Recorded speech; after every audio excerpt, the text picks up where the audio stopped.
In a world filled with incredible diversity and unique cultures, few places capture the global imagination like North Korea, a nation shrouded in secrecy, rigid rules, and mystery.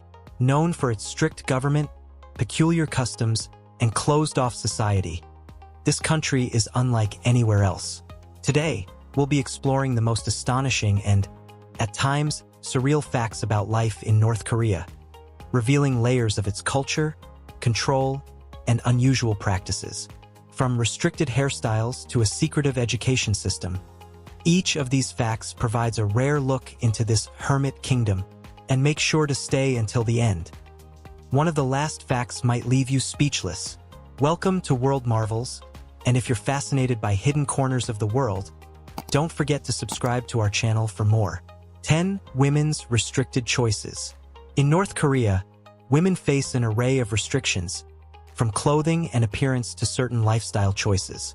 Married women, for instance, are required by government regulation to wear their hair short, often in state-approved styles that reflect a conservative and traditional image. Fashion choices are also tightly controlled. Anything deemed too revealing is strictly forbidden, and styles viewed as Western, like jeans, are banned. This applies both in public spaces and in private family gatherings where modest dress is expected. Women are encouraged to wear clothing that promotes traditional values, with public holidays sometimes even requiring formal attire. For example, on important national celebrations, women often wear the traditional Korean dress, the hanbok, a garment symbolizing national pride and modesty. These strict controls over women's appearances illustrate the government's intent to project a specific cultural image that aligns with the state's ideology. 9. Limited religious expression. Religion in North Korea is heavily restricted, with extremely limited tolerance for expressions of faith. Christianity, for example, is banned, and anyone found in possession of religious texts, such as a Bible, risks severe punishment, sometimes even imprisonment. Holidays with religious roots, like Christmas, are also outlawed, with the government viewing them as distractions from loyalty to the state. Interestingly, North Korea does preserve around 60 Buddhist temples, although these are treated more as cultural sites than as functioning places of worship. Even foreign embassies, like the Iranian embassy, house a small Shiite mosque, but ordinary North Korean citizens are strictly prohibited from practicing any form of religious worship. In place of traditional religion, the state promotes a sort of national reverence centered around the Kim family, creating a culture where devotion to the leaders has replaced faith-based practices. 8. The hidden fifth floor. One of the most intriguing buildings in Pyongyang is the Ryugyong Hotel, an impressive, pyramid-shaped skyscraper with 105 floors. But what really stands out about this building is its mysterious, missing fifth floor. Despite being physically present, the fifth floor is omitted from elevator buttons and remains inaccessible to tourists. Reports suggest that the floor contains anti-American posters, propaganda honoring the Kim family, and surveillance equipment, serving as a restricted area only accessible to government personnel. Some of the few people who have glimpsed the fifth floor describe it as having hallways adorned with government propaganda and closed-off rooms with surveillance monitors. This floor, like much of North Korea, adds to the enigmatic allure of the country, leaving outsiders wondering about what really lies within these forbidden spaces. 7. Elections with a single candidate. North Korea presents itself as the Democratic People's Republic of Korea, but its concept of democracy operates very differently from what most would expect. Every 5 years, elections are held, but voters are given only a single option, typically a candidate chosen by the ruling Kim family or a loyal government official.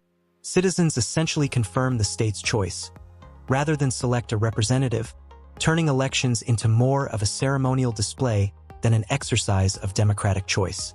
While the country's constitution guarantees freedoms such as democracy and religious expression, these exist only on paper. The Workers' Party of Korea controls the government entirely, making North Korea's democratic structure more symbolic than functional. Citizens have no genuine power to influence leadership or governance, reinforcing the state's strong grip on political power. 6. Name restrictions. In a move to emphasize the unique and revered status of the leader, Kim Jong-un issued a decree forbidding any citizen from sharing his name.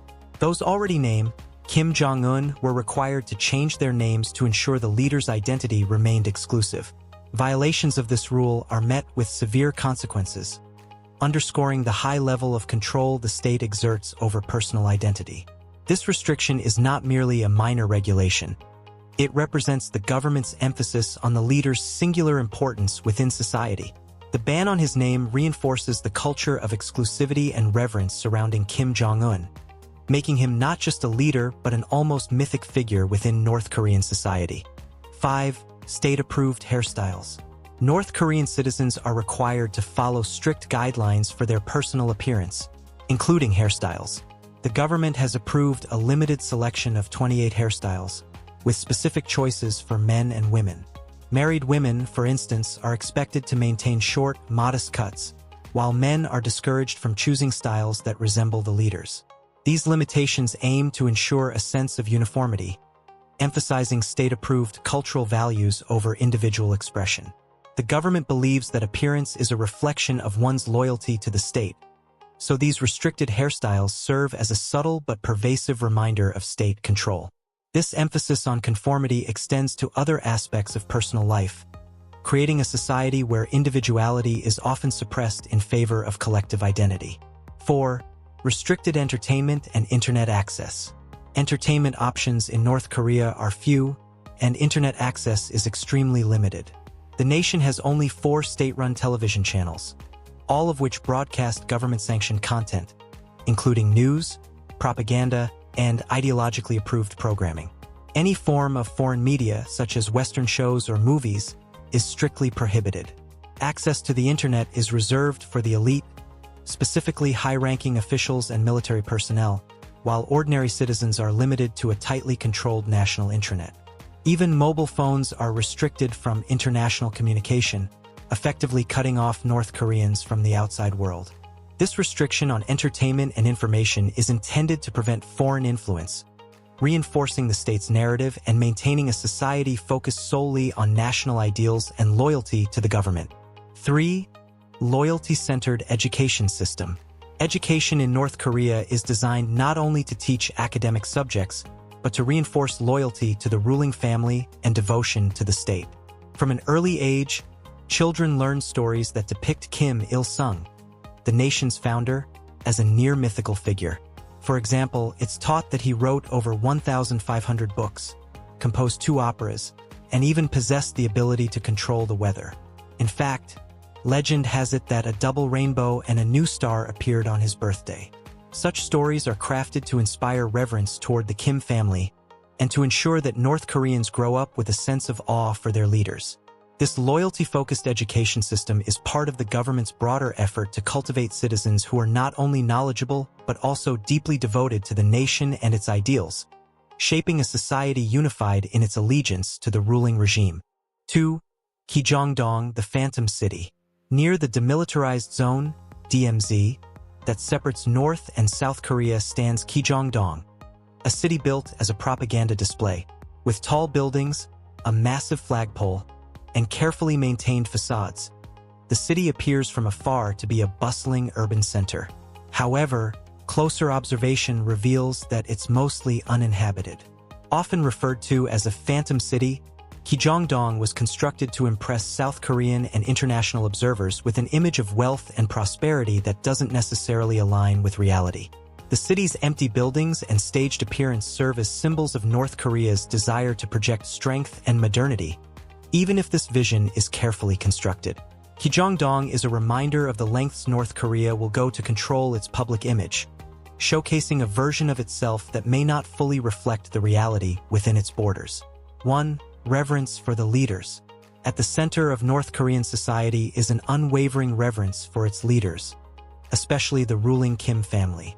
Statues, portraits, and monuments dedicated to Kim Il-sung, Kim Jong-il, and Kim Jong-un are found throughout the country, and citizens are expected to show immense respect for these images.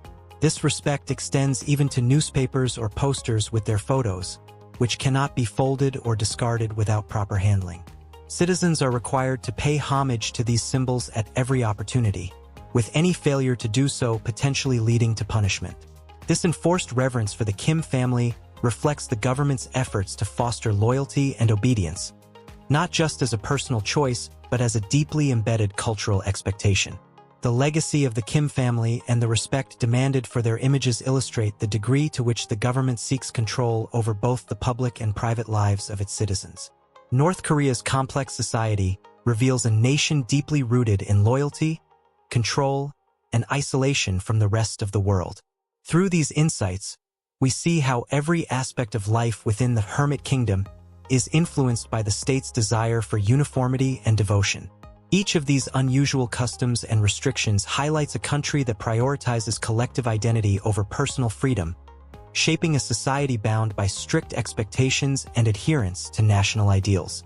Now that you've seen these intriguing facets of North Korean culture, we'd love to hear your thoughts. Did any of these facts surprise you, or did they make you reflect on the freedoms we might take for granted? Share your reactions in the comments, and let's continue this conversation together. Don't forget to like, share, and subscribe to World Marvels for more in-depth explorations of unique places and cultures across the globe. We appreciate your curiosity and hope it inspires you to keep exploring. Until next time, may your curiosity always drive you toward discovery.